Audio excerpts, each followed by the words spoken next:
I've been oppressed and uplifted by co-cultures and characteristic traits that I undeniably have not chosen for myself, but have been dictating the actions and consequences of my life for the past 19 years. As the famous activist and God-granted level Martin Luther King once said, the ultimate tragedy is not that the bad people are oppressive. The ultimate tragedy is that the good people are silent. In light of recent events, it is important that we acknowledge and understand that certain co-cultures and characteristics bring great advantages, while others bring great disadvantages.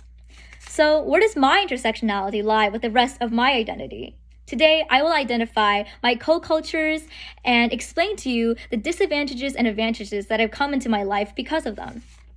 So, who is Kelly? I identify as a Chinese American, 5-foot-tall Asian girl, heterosexual, cisgender female that's Christian but not yet baptized.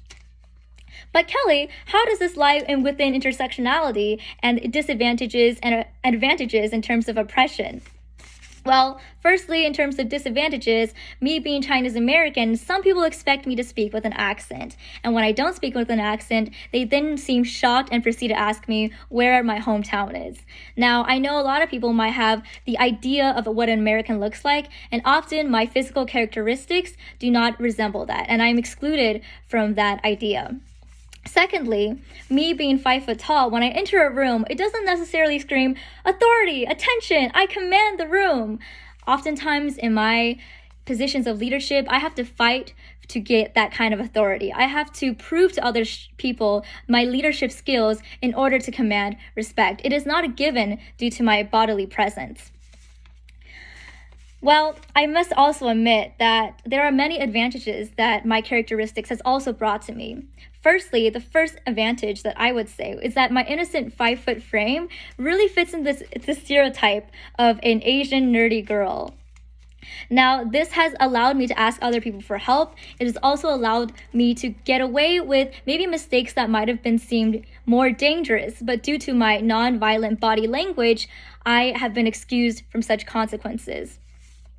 Secondly, being a heterosexual female, I am allowed to love who I want without the feeling of fear of being judged. I can walk down the street at night with a partner without the fear of being attacked or harassed. Lastly, me being from a middle-class citizen parents, I was able to afford private piano lessons, and this has impacted my life in many different ways, as now I'm able to teach these skills to other little kids and also make a living for myself and support myself. Without my middle-class status, I would not have any of these opportunities as I do now.